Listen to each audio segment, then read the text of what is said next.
quick instructional video for our two-berth camper Lennox to help familiarise your party with our vehicle ahead of collection. If we do a vehicle walk round first.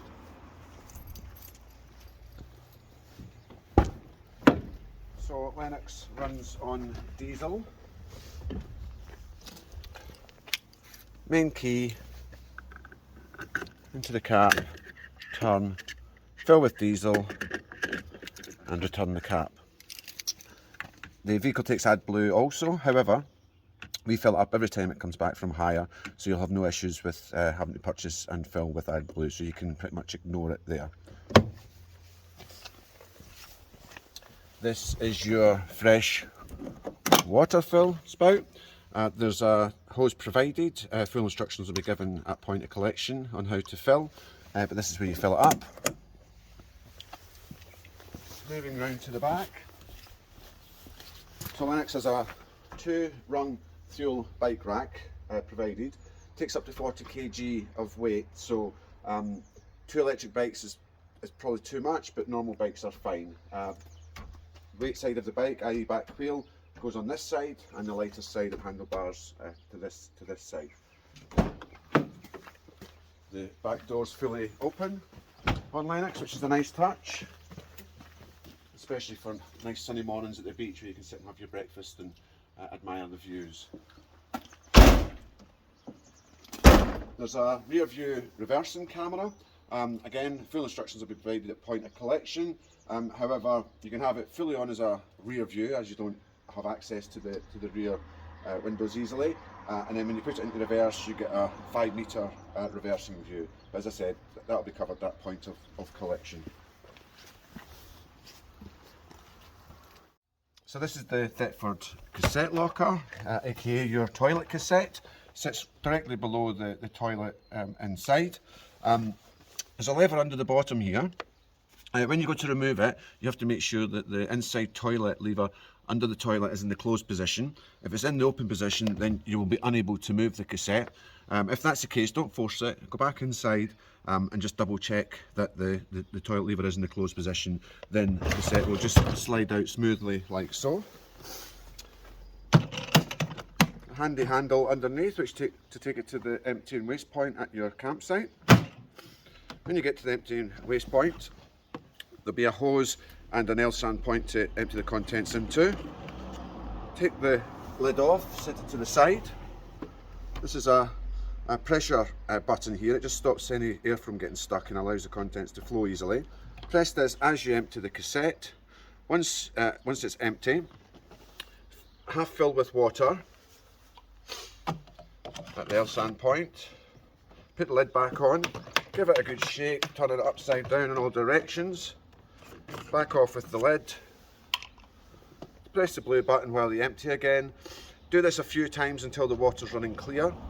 Once it's running clear, put about ½ a litre back in, so equivalent to a small amount in the bottom of the cassette. Back on with the lid. And slide back into the Thetford cassette drawer. Now when we go inside, I'll show you where the chemicals are, and it will literally just drop one down through the toilet. When you come to collect the vehicle, we already have chemicals in it, so you only have to do that when you change the cassette out.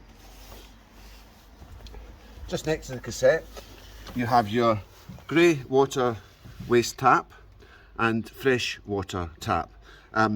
Normally you don't have to worry about the freshwater one. That's more to empty the freshwater tank if there's frost and so on. However, the grey water tank, we tend to leave it in the open position. That means that any dirty dishwater, shower water will just run straight out of this tap as you empty the sink or you have a shower. Some campsites will ask you to close it. If you do, you literally close the handle. That'll then hold on to any water in the underslung grey water waste tank, and there'll be an emptying point at the campsite where you can drive over, open the tap, and the contents will go down the drain.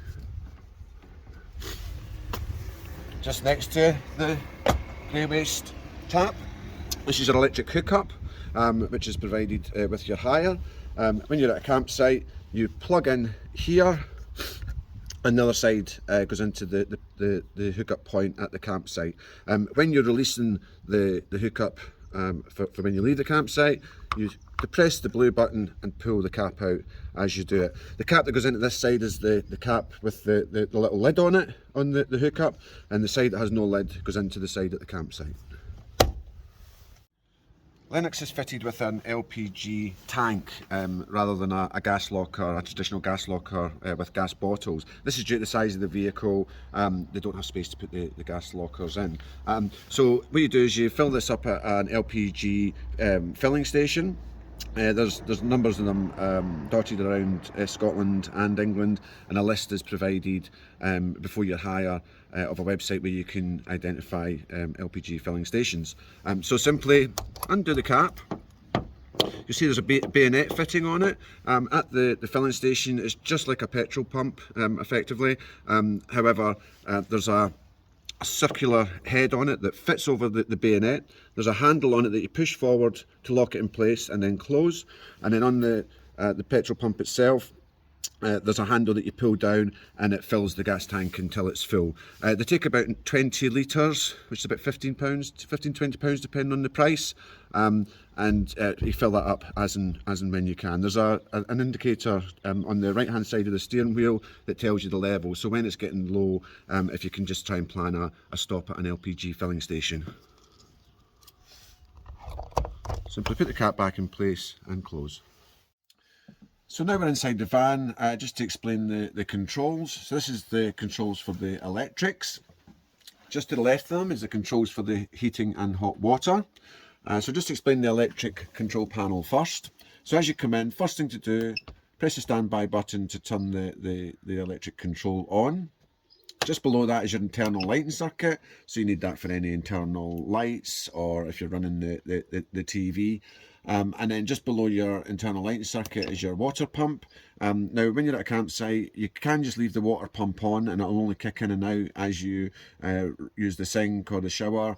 However, just be mindful, if you can hear the pump rumbling away after you've turned the tap off for quite some time, just check your fresh water level, because if it gets low, the pump keeps trying to reprime the water supply, and it can burn the pump out. The pump should turn off a few seconds after you turn the tap off. So if it keeps rumbling away, check your fresh water, turn the pump off and refill it. Okay, to the top right, this is your external habitation light. And just below it, it toggles through the various update options here. So fresh water, your leisure battery, your internal temperature, etc. You can just ignore the one at the bottom right. That's more for us to change internal settings. However, you won't need to use that. So over to the heating and hot water. If you just wave your hand in front of it, you'll see that the panel wakes up. So for your heating, it's the one with the three arrows on it. This is if you're running it off gas. This is if you're running it from electric. Now you would be running it off electric if you were at a campsite, and you'd be running it off gas if you weren't at a campsite or didn't have access to an electric hookup. The minus and plus buttons control the temperature. These go up in 5-degree increments, so you might just have to have a wee play just to see what temperature best suits. So I don't have a hookup at the minute. However, the behaviour is the same between hookup and gas. However, we do have gas on board, so if we press the wee button, you'll see that it turns blue. Now, it takes a few moments for it to kick in, a minute and a half. Don't keep pressing that button on and off. Just leave it as it is blue, and then when it picks it up, the blue turns to orange, and then you know that it's heating the van. The same applies on the hot water side. Again, if you click the little button, it would turn blue, and then when it kicks in and starts to heat the water, it turns orange, and then you know that it's kicked in. As you can see here on the heating dial, you can see that it's now turned orange and the heating will kick in. The exact same behaviour on this side. And the minus and the plus buttons to control the temperature of the water. And when you've finished using the heating or the hot water, you'll see that it's still highlighted orange. Just simply touch it with the finger, the light will go out, and then the hot water or the heating will shut off.